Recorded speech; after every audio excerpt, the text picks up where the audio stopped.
અલ-કાયદાના ઝડપાયેલા આતંકવાદીઓની પૂછપરછમાં મોટો ઘટસ્ફોટ થયો છે। ઝડપાયેલા આતંકવાદી ભારત વિરુદ્ધ રચી રહ્યા હતા મોટું ષડયંત્ર। આરોપી ભારતમાં આતંકી હુમલાનું કાવતરું ઘડી રહ્યા હતા। આ ઘટનાને અંજામ આપી આતંકવાદી દેશ છોડવાના ફિરાકમાં હતા। અમદાવાદના ફરીન શેખ અને યુપીના જીશાન અલીએ હુમલાનો પ્લાન ઘડ્યો હતો। ભારતમાં હુમલો કર્યા બાદ વિદેશ નાસી જવાનો હતો આતંકવાદીઓનો પ્લાન। એટીએસની પૂછપરછમાં ચોંકાવનારા અનેક ખુલાસા થયા છે। પાકિસ્તાનના કઈ વ્યક્તિના સાથે કનેક્શન હતું તે અંગે પણ તપાસ ચાલી રહી છે। ફોનલાઈન પર સંવાદદાતા શિવાંશુ જોડાઈ ગયા છે। શિવાંશુ, શું વિગત છે આ મુદ્દા પર?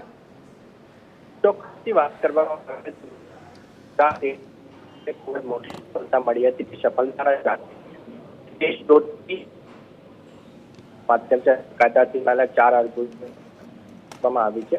મહત્વપૂર્ણ જાણકારી એટીએસ દ્વારા સામે આવ્યો છે પૂરા દરમિયાન કેસના ફતેહગઢ પટ્ટીમાં આરોપીને સૌથી પહેલા ધરપકડ કરવામાં આવી પોઈન્ટમાંથી તે આવી અને સાથે યુપીના જીશાન કરીને જે આરોપી છે આતંકી છે તે બંને જે છે દેશમાં ખૂબ મોટો હુમલા કરવાની સાજિશમાં હતા। અમને પાડી સાથે વાત કરવામાં આવે અમદાવાદના ફરીન શેખ પાસેથી હથિયાર પણ મળી આવ્યો તે હથિયાર શા માટે લાવ્યો હતો તે પણ પૂછપરછ કરવામાં આવી રહી છે। પરંતુ મહત્વની બાબત એ છે કે જે લોકો હુમલા કર્યા પછી અરબી ભાગી સાથે હાલ તમામ એજન્સીઓ આ તમામ દિશામાં પૂછપરછ કરી રહી હતી।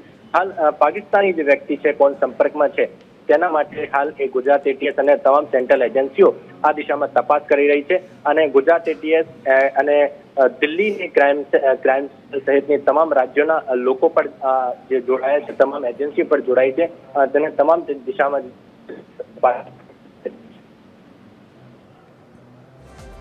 આભાર માહિતી માટે શિવાંશુ।